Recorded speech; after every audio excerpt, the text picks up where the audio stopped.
অনেকদিন আগের কথা। পিরোজপুর নামের একটা ছোট্ট গ্রাম ছিল। সেই গ্রামে বাস করত মণি নামে একটি মেয়ে। মণি তার বাবা মায়ের সাথে থাকতো। মণির একটা ফুলের বাগান ছিল। সে সারাদিন ওই বাগানের ফুলগুলোর যত্ন নিত। একদিন মণি বাগানে পানি দিচ্ছিল। তখন সেখানে তার মা দীপালি আসে।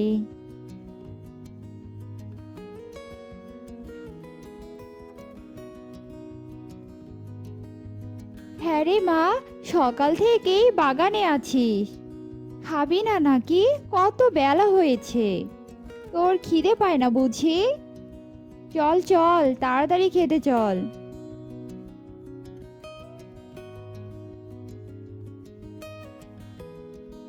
হ্যাঁ মা, আমারও খিদে পেয়েছে। আমি এক্ষুনি যাচ্ছি। মা, তুমি দেখেছো আমি কত সুন্দর বাগান বানিয়েছি? কত সুন্দর সুন্দর ফুল ফুটে আছে এখানে। গোলাপ, গাঁদা, জুঁই, আরো কত ফুল। আমি তো প্রতিদিন এদের সাথে কত কথা বলি। হ্যাঁ, হয়েছে হয়েছে, আর অত ফুল বাগানের প্রশংসা করতে হবে না। এবার খেতে আয় তো দেখি। এরপর তারা দুজন ঘরে চলে যায়। এভাবেই মণি রোজ তার ফুল বাগানের অনেক যত্ন করত। আর সেই বাগানে ছিল একটি লাল গোলাপ, যে নিজেকে অনেক সুন্দরী ভেবে অনেক অহংকার করত। ইস, আজ আমি অনেক খুশি। আজ দেখতে আমাকে অনেক সুন্দর লাগছে। কি সুন্দর গন্ধ বের হচ্ছে আমার শরীর থেকে। আমার গন্ধে পুরো বাগানটা যেন ভরে গেছে। সবাই আমাকে কত পছন্দ করে এই রূপের জন্য। এভেবে গোলাপ নিজের অনেক প্রশংসা করতে থাকে, আর নিজের প্রশংসাগুলো আশেপাশের ফুলগুলোকে শোনাতো। আর সব ফুল তার দিকেই তাকিয়ে থাকতো। আরে, তোরা আমার দিকে এভাবে তাকিয়ে দেখছিস কেন? তোরা আমার সৌন্দর্য দেখছিস? দেখ দেখ, আজ আমাকে কত সুন্দর লাগছে।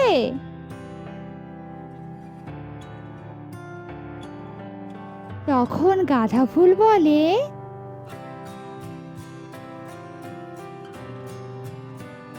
বন্ধু, তুমি এভাবে কথা বলছো কেন?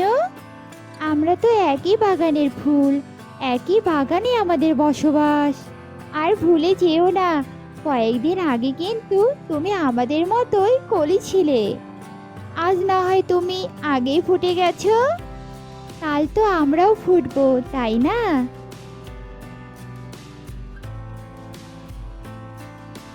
শোন, আমি হলাম তোদের থেকে অনেক সুন্দর, আর তোদেরকে তো কেউ ভালোই বাসে না। আর আমাকে সবাই অনেক ভালোবাসে, আর আমি সবার কাছে অনেক প্রিয়। সবাই আমাকে অনেক দাম দিয়ে কিনে নিয়ে যায়, আমাকে দিয়ে কত ভালোবাসা প্রকাশ করে।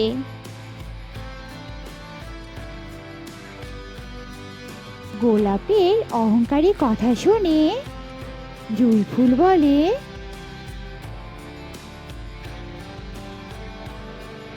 আরে বন্ধু, তুমি এত ঝগড়া কেন করছো? এক বাগানে থেকে এমনটা করো না। আর তুমি এত অহংকার করো না গোলাপ বন্ধু। তুমি তো আমাদের আগেই ফুটে গেছো, আর দেখবে আমাদের আগেই মাটিতে ঝরে পড়ে যাবে। আসলে তোমার গায়েও যেমন কাটা, তোমার মনটাও ঠিক তেমনি। তুমি না খুব অহংকারী।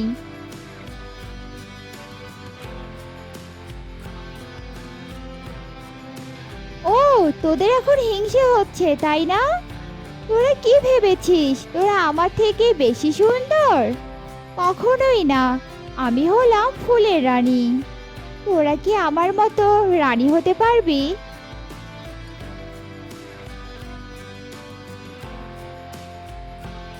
শোনো গোলাপ বন্ধু, তুমি এমন অহংকার করো না। তুমি এমন অহংকার করছো, মনে হচ্ছে মালকিন তোমাকে ঘরে রেখেছে। আর আমাদেরকে মাটিতে ফেলে রেখেছে। তুমি যে যত্নে বড় হচ্ছ, ঠিক আমরাও সেভাবেই বড় হচ্ছি। তাই নিজেকে নিয়ে এত প্রশংসা করো না, বুঝলে?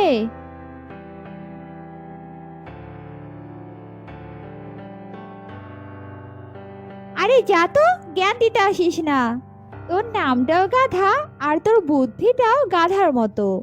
আর আমি জানি তোরা তো আমার ভালো দেখতেই পাস না। আমি তোদের কথায় কোনো কিছু মনে করি না, আর পাছে লোকে তো কিছু বলবেই, তাতে আমার কিছু যায় আসে না।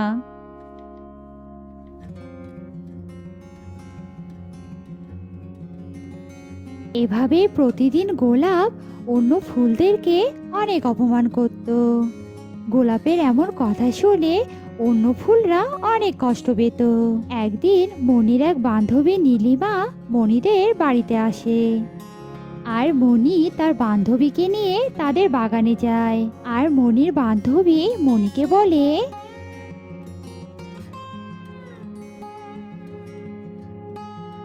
মনি, তোর বাগানটা তো অনেক সুন্দর, কত ফুল আছে এখানে। তোর বাগানটা আমার অনেক ভালো লেগেছে। আমি তোর বাগান থেকে একটা ফুল নিতে চাই, তুই কি আমাকে দিবি?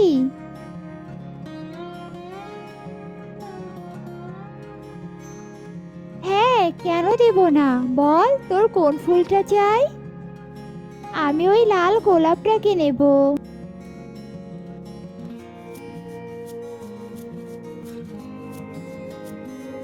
মনি আর মনির বান্ধবীর কথা শুনে গোলাপ অনেক ভয় পেয়ে যায়।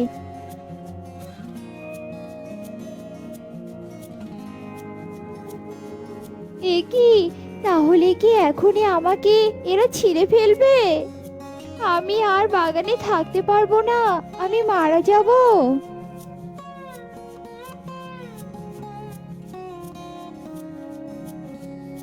এরপর মনি সেই গোলাপটাকে ছিঁড়ে তার বান্ধবীকে দেয়, আর অহংকারী গোলাপটার এভাবেই মৃত্যু ঘটে।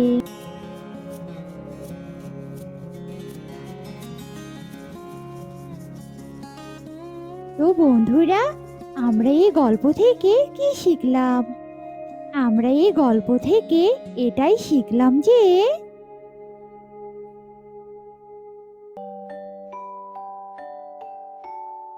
আমাদের কখনো অহংকার করা উচিত নয়। অহংকার মানুষকে খারাপ পথে নিয়ে যায়। তাই তোমরা কখনো অহংকারী হবে না, কেননা অহংকার হলো পতনের মূল। মা, আর কত দূর মামা বাড়ি? এই তো চলে এসেছি। মা দেখো, কি সুন্দর একটা পুকুর ঘাট। ওদিকে তাকাস না মা, ওটা অশুভ পুকুর ঘাট। খবরদার, ভুলেও তুই এদিকে আসবি না। কেন মা, ওখানে গেলে কি হবে? এত কিছু তোকে বলতে পারবো না। এই তো আমরা তোর মামা বাড়ি প্রায় চলে এসেছি। আরে সিথিমা, এসো এসো, পথে কোনো সমস্যা হয়নি তো? না মামা, আমাদের আসতে কোনো সমস্যা হয়নি। মিলি আপু কোথায়? মিলি, দেখে যা কে এসেছে। আরে সেথি, তোরা এসেছিস? আয়, তোকে গ্রামটা ঘুরিয়ে আনি। এই ভর দুপুরে কোথাও যেতে হবে না সিথি, চলো হাত মুখ ধুয়ে খেয়ে নিবে, তারপর বিকেলে যত ইচ্ছে ঘোরাঘুরি করো। সিথি সবার সাথে ভিতরে চলে গেল, আর বিকেল হতেই বলল, মিলি আপু আমাকে গ্রাম ঘোরাতে নিয়ে যাবে না? হ্যাঁ চল, এক্ষুনি নিয়ে যাচ্ছি। মা, আমি আর সিথি বাহিরে গেলাম। ঘুরতে ঘুরতে অবশেষে মিলি আর সিথি সেই পুকুর ঘাটে চলে এলো। তোর জন্য একটা জিনিস আনতে চেয়েছিলাম, আমি একদম ভুলে গেছি। তুই এখানে একটু দাঁড়া, আমি এক্ষুনি আসছি। কিন্তু আমি এখানে একা থাকবো? ভয় কিসের, আমি যাবো আর আসবো। মিলে চলে যেতেই সিথি আশেপাশটা ঘুরে দেখতে লাগলো। তখনই তার চোখ পড়লো সেই অশুভ পুকুরটার দিকে। কি সুন্দর এই পুকুর ঘাট, কিন্তু মা কেন এই পুকুরটাকে অশুভ বললো? এই মেয়ে, আমাকে একটু সাহায্য করো। কি হয়েছে বুড়িমা? দয়া করে আমার একটু সাথে এসো। ওই পুকুরে আমার একটা দামি জিনিস পড়েছে, আশেপাশে কেউ নেই, দয়া করে আমাকে একটু ওটা খুঁজতে সাহায্য করো। কিন্তু আমার মা ওখানে যেতে নিষেধ করেছে। অন্যকে সাহায্য করলে সবাই খুশি হয়। তোমার মা যদি জানে তুমি আমাকে সাহায্য করার জন্য ওখানে গিয়েছো, সেও খুশি হবে। বেশ বুড়িমা, চলুন পুকুরে নামো, নইলে তো আমার ওই জিনিসটা খুঁজে পাবে না। কিন্তু এত দূর যখন এসেছো, তবে তো এটুকু করতেই হবে। কতদিন পর একটা কচি মেয়ে পেলাম, আজ বেশ আয়েশ করে খাওয়া যাবে। কি কে তুমি? বুড়িমা কোথায় গেল? আমি তো তোর বুড়িমা, আয় আমার কাছে। কি ভয়ঙ্কর! কে কোথায় আছো? বাঁচাও আমাকে। মিলি আপু কোথায় গেলে? বাঁচাও আমাকে। কেউ তোকে বাঁচাবে না। এই ভর সন্ধ্যায় কেউ আসে না আমার পুকুর ঘাটে। আজ আমি তোকে খাবো না। কয়েকদিন এই পুকুরে তোকে বন্দি করে রাখি, তারপর তোকে খাবো। ভয় পাস না, কয়েকদিন তুই বেঁচেই থাকবি। আমাকে ছেড়ে দাও, আমি তো তোমার কোনো ক্ষতি করিনি। তাতে কি, তোকে আমি ছাড়ছি না। এ কি, সিদ্ধি কোথায়? সিদ্ধি কোথায় গেলি? সিদ্ধিকে তো কোথাও খুঁজে পাচ্ছি না। তবে কি ও শাকচুন্নির পুকুর ঘাটে গেল? তা কি করে হয়? আচ্ছা, ও আমাকে আবার না পেয়ে বাড়ি চলে যায়নি তো? মিলি এসব ভাবতে ভাবতে বাড়িতে চলে গেল। কিরে মিলি, তুই একা এলি? সিদ্ধি কোথায়? আমি তো ভাবলাম ও বাড়িতে চলে এসেছে। সে কি কথা, ও তো তোর সাথেই গেল। তুই কাঁদছিস কেন? আমার মেয়ে কোথায়? ওকে কোথায় ফেলে রেখে এসেছিস? অপু, আমি ওকে পুকুরের পাশে রেখে পাশের কালু দাদার দোকান থেকে জিলাপি আনতে গিয়েছিলাম, কিন্তু এসে দেখি ও ওখানে নেই। কি বলছিস এসব? এ আমার কি সর্বনাশ হলো! তুই ওকে ওই পুকুরের কাছে রেখে গেলি কেন? তুই জানিস না ওখানে শাকচুন্নি আছে? এ আমার কি সর্বনাশ করলি তুই! কেঁদো না ফুপু, আমি বুঝতে পারিনি এতটুকু সময়ে এত কিছু হয়ে যাবে। বোন, কেঁদো না তুমি, তোমার ভাই আসুক, তারপর আমরা সবাই মিলে সিদ্ধিকে খুঁজে বের করব। যা সর্বনাশ করার তোমার মেয়ে তো করেই ফেলেছে, এখন আর এসব বলে কি লাভ? কি কুক্ষণে নিয়ে যে আমি এখানে এসেছিলাম, শেষমেশ আমার মেয়েকেই হারাতে হলো। আমার জন্য যেহেতু সিদ্ধি হারিয়েছে, ওকে আমি খুঁজে আনবো। একদম পাকামি করবি না, তুই ওকে কোথায় পাবি? ওর বাবা আসুক। না মা, যা করার আমি করব। হে উপরওয়ালা, তুমি আমাকে সাহায্য করো, আমি যেন সিদ্ধিকে উদ্ধার করতে পারি। কিন্তু ওই শাকচুন্নিকে আমি কি করে বোকা বানাবো? আমাকে এক্ষুনি সাধু বাবার কাছে যেতে হবে। মিলি সাধু বাবার কাছে গিয়ে সব কথা খুলে বলল। তুই একদম চিন্তা করিস না, তুই তোর বোনকে খুঁজে পাবি। কিন্তু কি করে? আমি তো শুনেছি ওই শাকচুন্নি অনেক শক্তিশালী। শোন তাহলে, ওই পুকুর ঘাটে যে শাকচুন্নিটা থাকে, সেও এক সময় ভালো ছিল, কিন্তু জীবিত অবস্থায় তার স্বামী তাকে ওই পুকুরে ডুবিয়ে মেরেছিল। তাই কোনোভাবে যদি ওর স্বামীকে তুই ওই পুকুর পাড়ে নিয়ে যেতে পারিস, তাহলে ও আপনা আপনি তোর বোনকে ছেড়ে দেবে। কিন্তু আমি ওর স্বামীকে কোথায় খুঁজে পাবো? সে তোদের বাড়ির পরের গলিতেই থাকে। তার নাম মানিক মিয়া। এখন তার অনেক বয়স হয়েছে, সে এখন রোগে জর্জরিত। উপরওয়ালা হয়তো এভাবেই তাকে তার শাস্তি দিচ্ছে। ধন্যবাদ সাধু বাবা।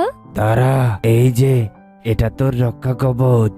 এত কিছুর পরেও যদি শাকচুন্নি তোকে কোনো আঘাত করতে আসে, তাহলে এই সরষেদানা তার উপরে ছিটিয়ে দিবি, দেখবি সেখানেই শাকচুন্নি ভৎস হয়ে যাবে। আচ্ছা সাধু বাবা, এবার তাহলে আমি আসি। মিলি অনেক কষ্টে মানিক মিয়ার বাড়ি খুঁজে পেল। বাড়িতে কেউ আছেন? এ আসলো এই অবেলায়? বুড়া বয়সে তো হাড্ডিতে জোরও নেই। যাই দেখি তো দরজাটা খুলে।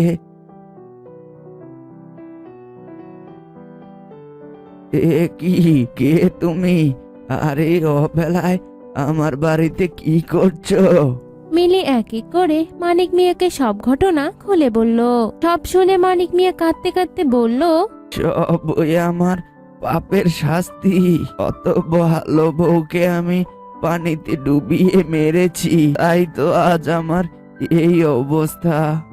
আমি তোমাকে সাহায্য করব, এতেও যদি ও আমাকে মেরেও ফেলে তাও আমার কোনো ক্ষতি নেই। এত কষ্ট করে বেঁচে থাকার চেয়ে মরে যাওয়ার ঢের ভালো। ধন্যবাদ চাচা, তাহলে চলুন আমার সাথে। বাহ, কি সুন্দর পুকুর ঘাট। যাই একটু ঘাটের ওখানে গিয়ে পা ডুবিয়ে বসে থাকি। আরে আজ তো দেখি আমার কপাল খুলে গেছে। বিকেলেই তো একটা মেয়েকে ধরলাম, এখন আরেকটা মেয়ের গলা শুনছি। দেরি না করে যাই ওটাকে ধরি। এ কি, এ আমি কাকে দেখছি? আমাকে ক্ষমা করে দাও বউ, আজ আমার কারণে তোমার এই দুর্দশা। কিন্তু আমার পাপের শাস্তি তুমি এই গ্রামবাসীকে দিও না। ওই বাচ্চা মেয়েটাকে তুমি ছেড়ে দাও। কেন ছাড়বো সবাইকে? তুই কি আমাকে ছেড়েছিলি? যেমন এই গ্রামের কাউকে আমি ছাড়বো না, এক এক করে সবাইকে মেরে ফেলবো। দয়া করে সবাইকে ছেড়ে দাও, এই গ্রামের লোকেরা তো তোমার কোনো ক্ষতি করেনি। হ্যাঁ, আমি তো তোমার ক্ষতি করেছি, প্রয়োজনে তুমি আমাকে মেরে ফেলো, তবুও ওই নিষ্পাপ মেয়েটাকে তুমি ছেড়ে দাও। নিষ্পাপ তাই না? আমার কি দোষ ছিল যে তুই আমাকে ডুবিয়ে মেরেছিলি? বল আমাকে, নইলে তোকে আর এই মেয়েটিকে আমি এক্ষুনি ডুবিয়ে মারবো। না, ওকে তুমি মেরো না, আমাকে তুমি ক্ষমা করে দাও। এই দেখো না, তোমাকে মারার পর আমিও যে সুখে নেই, ও সুখ আমাকে ঘিরে ধরেছে। এভাবে কি বেঁচে থাকা যায়? বেঁচে থাকার চেয়ে তো মরে যাওয়াই ভালো। তাই নাকি? বেশ, তবে তোর এক্ষুনি মনের আশা পূরণ করছি। শাকচুন্নি যখনই মানিক মিয়ার ঘাড় মটকাতে গেল, তখনই মিলি সাধু বাবার দেওয়া সর্ষে দানা শাকচুন্নির গায়ে ছিটিয়ে দিল। মানলাম তুমি বিনা অপরাধে মরেছো, কিন্তু আজ তুমি যা করছো এটা অন্যায়, তাই আমি এটা করতে বাধ্য হলাম। এবার অন্তত আমার বোনকে তুমি ছেড়ে দাও। মরে গেলাম রে, মরে গেলাম। বেশ, আমি তোমার বোনকে ছেড়ে দিচ্ছি, তবে এই বুড়োকে আমি ছাড়বো না, ওকেও শাস্তি পেতে হবে।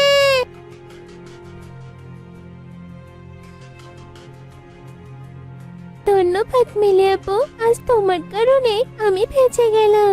তুই আমার বোন, আর তোকে আমি বাঁচাবো না, বরং এই কারণে সারা গ্রামের মানুষ শাকচুন্নির হাত থেকে রক্ষা পেল। এবার বাড়িতে চল, ফুপু আর অন্য সবাই তোর জন্য অপেক্ষা করছে। দক্ষিণের জঙ্গলের ধারে সজনে গাছে বাস করত এক ডাকিনী। আর সেই সজনে গাছের সামনেই ছিল বিশাল এক দিঘি, যে দিঘির সব মাছ খেয়ে শেষ করে ফেলেছিল সেই সজনে গাছে বাস করা সেই ডাকিনী। তোর জ্বালা, এই দিঘিতে তো আর কোনো মাছ নেই, কিন্তু আমার মাছ চাই। কিন্তু ডাকিনী সজনে আর মাছ ছাড়া কিছুই খেতে পারতো না, তাই সে সব সময় নিজের থাকার জন্য এমন জায়গা খুঁজতো যেখানে গেলে সে একসাথে সজনে আর মাছ দুটোই পেতে পারে। আজও দিঘিতে কোনো মাছ পেলাম না, এদিকে খিদের জ্বালায় পেটের ভিতর আঁকুবাঁকু করছে, এখন আমি কি খাবো? এদিকে ডাকিনী খাবারের সন্ধান করতে করতে হাঁপিয়ে ওঠে আর ঠিক করে নিজের খাবারের জন্য উপযুক্ত কোনো স্থানে যাবে, যেখানে গেলে তার খাবারের আর কোনো অভাব থাকবে না। ওদিকে দক্ষিণের জঙ্গলের পাশেই এক গ্রামে বাস করত মিষ্টি ও মিষ্টির পরিবার। বাবা, আমাদের পুকুরের চারপাশে সজনে গাছ কেন লাগাচ্ছ? যাতে করে পুকুরের পার ভেঙে না পড়ে। পুকুরে তো এবার অনেক মাছ চাষ করেছি, পার ভেঙে গিয়ে মাছ যদি সব বেরিয়ে যায়, সে কারণে সজনে গাছ চারদিকে লাগিয়ে দিলাম। এতে করে পুকুরের পারও ভেঙে যাবে না, মাছও কোথাও আর চলে যাবে না। একই সাথে সজনেও খেতে পারবো। ঠিক বলেছিস মিষ্টি, এবার চল বাড়িতে যাওয়া যাক। দেখতে দেখতেই বেশ কিছুদিন চলে গেল। পুকুরের মাছের পোনাগুলোর সাথে সাথেই পুকুর পাড়ের সজনে গাছগুলো বড় হয়ে গেল। একদিন এক অমাবস্যার রাতে মিষ্টিদের পুকুর পাড়ে সেই ডাকিনী উড়ে এলো। প্রচুর খিদে পেয়েছে, আবার ঘুমও পেয়েছে। নতুন থাকার জায়গা খুঁজতে খুঁজতে আমি কোথায় চলে এলাম? দেখি তো আশপাশটা। ডাকিনী আশেপাশে তাকিয়ে দেখে বড় একটা পুকুর, আর পুকুরে অনেক বড় বড় মাছ লাফালাফি করছে। মাছগুলো দেখে ডাকিনীর জিহ্বায় লক লক করতে লাগলো। একই সাথে চারপাশে অনেক সজনে গাছ দেখে ডাকিনী হাসতে লাগলো। এ তো দেখছি মেঘনা চাইতেই জল। পুকুর ভর্তি মাছ আর গাছ ভর্তি সজনে, যেমনটা আমি চেয়েছিলাম ঠিক তাই। তবে এখানেই থাকতে শুরু করে দেই, এই জায়গা ছেড়ে যাওয়াটা আর ঠিক হবে না। এই মাছ দেখেই মনে হচ্ছে খুব মজা। এখন থেকে এখানেই থাকবো আমি, এই জায়গা থেকে কোথাও যাব না। এই গাছের ডালে বসে বসে মজা করে খাবো। এভাবেই ডাকিনী সেই সজনে গাছে থাকতে শুরু করে দিল। আর এভাবে বেশ কয়েকদিন কেটে গেল। এই কদিনে ডাকিনী পুকুরের সব বড় বড় মাছগুলো খেয়ে ফেললো। এক বিকেলে মিষ্টি তার বাবার সাথে প্রতিদিনের মতো গেল পুকুরে মাছ দেখতে। বাবা, আজ পুকুরের মাছগুলো আরো বেশি বড় হয়ে গেছে, তাই না? হ্যাঁ রে মা, আজ তো মাছ আরো অনেক বড় হয়ে গেছে। আর বড়শি ফেলে বড় বড় মাছগুলো ধরে বাড়িতে নিয়ে যাব। কি মজা, আজ আমরা আমাদের পুকুরের মাছ খাবো। আলম বড়শি দিয়ে পুকুরে মাছ ধরতে শুরু করে দেয়। বাবা, মাছ তো উঠছে না, মাছ কখন বড়শিতে উঠবে? এই তো রে মা, বড়শি ভারী হয়ে উঠছে, তার মানে বড়শিতে মাছ উঠেছে। আরে এসব কি, বড় মাছগুলো সব কোথায়? তাই তো, বড় মাছ সব কোথায় গেল? আমরা তো কয়েকদিন আগে পুকুরে অনেক বড় বড় মাছ দেখেছিলাম বাবা। সব বড় মাছ তাহলে কোথায় চলে গেল? তাই তো, মাছ কোথায় গেল? আরো একবার দেখতে হবে। এই তো ছোট মাছই উঠে এলো, বড় মাছগুলো সব তাহলে কোথায় চলে গেল? কিছুই তো বুঝতে পারছি না আমি, বোধহয় এর পিছনে কোনো রহস্য আছে। বড় মাছ গেল কই? আরে বোকার দল, বড় মাছ তোরা কোথায় পাবি? সব তো আমার পেটে। আলম ধারণা করলো যে তার পুকুরের মাছ হয়তো কেউ চুরি করেছে। কে এই কাজ করলো? কে আমার পুকুরে সব বড় মাছ চুরি করে নিয়ে গেল? আমাকে সবটা জানতেই হবে। আলম তার নিজের বাড়িতে ফিরে যাওয়ার জন্য রওনা দিল। আর ঠিক তখনই আলমের চোখ গিয়ে পড়লো সজনে গাছের ডালে। আরে ডাকিনী, আমার সজনে গাছে ডাকিনী। এই ডাকিনী, তুই কোথা থেকে এখানে আসলি? তার মানে তুই আমার পুকুরে সব মাছ খেয়েছিস, তাই না? খেয়েছি, তাতে তোর কি সমস্যা? আমার ইচ্ছে হয়েছে তাই খেয়েছি, আরো খাবো। পুকুরের সব মাছ খাবো, পারলে তোর ঘাড়ও মটকাবো। বাবা, আমার খুব ভয় করছে। ভয় পাস না রে মা, আমি তো তোর পাশেই আছি। তোর মেয়ে তো ভারী মিষ্টি। ইস, তোর মেয়ের কচি মাংস খেতে ভীষণ মজা লাগবে। কি বলিস? খবরদার ডাকিনী, আমার কন্যার দিকে নজর দিবি না। সাধু বাবাকে ডেকে এনে তোকে বন্দি করে সমুদ্রে ছুঁড়ে ফেলে দেব। তাই নাকি? সমুদ্রে ফেলে দিবি আমাকে? আচ্ছা দেখি কিভাবে আমাকে তুই সমুদ্রে ফেলে দিস। না ডাকিনী, সরে যাও আমার সামনে থেকে। বাবা, আমার খুব ভয় করছে। আরে আরে, এই ডাকিনী আবার কোথায় চলে গেল? বোধহয় তোমার ভয়ে পালিয়ে গিয়েছে বাবা। হতে পারে। আচ্ছা চল, এখন বাড়ি ফিরে যেতে হবে, আর সাধু বাবাকে গিয়ে সবটা খুলে বলতে হবে। এই বলে মিষ্টির বাবা যখনই মিষ্টির হাত ধরে, আর তখনই মিষ্টির হাত ডাকিনীর মতো ভয়ঙ্কর হয়ে যায়। আর মিষ্টি সেই হাত দিয়ে আলমের হাত শক্ত করে ধরে ফেলে।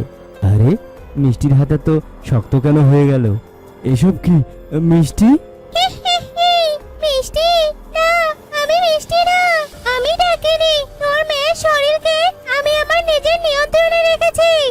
মিষ্টি, আলম দেখ, আমি কি করে মাছ খাই। কিরে আলম, মাছ খাবি? না মিষ্টি, এখন আমি কি করব? আমি কি করে এই ডাকিনীর হাত থেকে আমার মেয়েটাকে রক্ষা করব? চলে যা তুই আলম। তুই যদি এখানে থাকিস তবে আমি তোর মেয়ের শরীরে থেকে আমি তোর মেয়েকে মেরে ফেলবো। আলম ভয় পেয়ে নিজের মেয়েকে বাঁচানোর জন্য সেখান থেকে চলে আসে বাড়িতে। হায় বিধাতা, এখন কি করব আমি? আমার মেয়েকে কি করে ওই ডাকিনীর হাত থেকে বাঁচাবো? আলমকে এভাবে কাঁদতে দেখে ওর বউ এসে বলে, কি হয়েছে? তুমি কাঁদছো কেন? আর মিষ্টি কোথায়? আলম ওর বউকে সব কথা খুলে বলে। সব শুনে আলো বলে, ওই ডাকিনী আমার মেয়ের দিকে হাত বাড়িয়েছে, ওকে তো আমি আর ছাড়ছি না, ওকে উচিত শিক্ষা দিব। আর ওদিকে মিষ্টির শরীরে ভর করা সেই ডাকিনী সজনে গাছ থেকে লম্বা হাত দিয়ে মাছ ধরে ধরে খাচ্ছিল। আর গ্রামের লোকেরা এসব দৃশ্য দেখে একে একে বলতে থাকে, কি আলমের মেয়ে না? এই মেয়ে আবার পাগল হয়ে গেল নাকি? সজনে ডালে শুয়ে শুয়ে এই মেয়ে আবার কাঁচা মাছ খাচ্ছে। আরে দেখছিস না, ও নিজের হাত লম্বা করে পুকুর থেকে মাছ তুলে খাচ্ছে, তার মানে ওকে ভূতে ধরেছে। ও মা, তাহলে তো অনেক খারাপ বিষয়। আমাদেরকে তো তাহলে ওকে গ্রাম থেকে তাড়িয়ে দিতে হবে, নইলে আমাদের বাচ্চা কাচ্চাকে খেয়ে ফেলবে। চল সবাই মিলে ওর দিকে ঢিল ছুড়ি। হ্যাঁ হ্যাঁ, ঠিক বলেছিস, ওকে তাড়াতাড়ি তাড়াতে হবে। এই বলে গ্রামের লোকেরা মিষ্টির দিকে ঢেল ছুটতে লাগলো। আর এ দেখে মিষ্টি রূপী ডাকিনী খুব রেগে গেল। তোদের এত বড় সাহস, তোরা আমার দিকে ঢিল ছুড়ছিস? দেখ তোদের কি অবস্থা করি আমি। না, বাঁচাও। ওদিকে আলম গিয়ে সেই সাধু বাবাকে ডেকে নিয়ে আসে। সাধু বাবা, আপনার যা করার আপনাকে আড়াল থেকেই করতে হবে, কারণ ডাকিনী যদি জেনে ফেলে আপনি এখানে আছেন, তাহলে তো ও আমাদের মেয়ের ক্ষতি করে দিতে পারে। আরে না, আমি দেখছি কি করা যায়। সাধু বাবা আড়াল থেকে মিষ্টি রূপে ডাকিনীকে পবিত্র পানি ডাকিনীর শরীরে ছেটাতে থাকে। এ কিসের পানি আমার শরীরে এসে বিষের মতো দিচ্ছে? কি এসব? আমার সাথে বেইমানি? আলম, আমি তোকে বলেছিলাম বেশি চালাকি করলে আমি তোর মেয়েকে মেরে ফেলবো। দেখ আমি এখন ওর সাথে কি করি। এই বলে ডাকিনী হাত বাড়িয়ে মিষ্টির গলা টিপে ধরতে যায়। আর তখনই সাধু বাবা নিজের মন্ত্রশক্তি দিয়ে ডাকিনীর হাত পা ভাঙতে থাকে। আর ডাকিনী সাধু বাবার মন্ত্রশক্তিতে ছোট হতে হতে বোতলে চলে আসে। এই তো ডাকিনী এখন বন্দি। বাবা, তুই ঠিক আছিস তো মা? বাবা, ওই ডাকিনী কোথায়?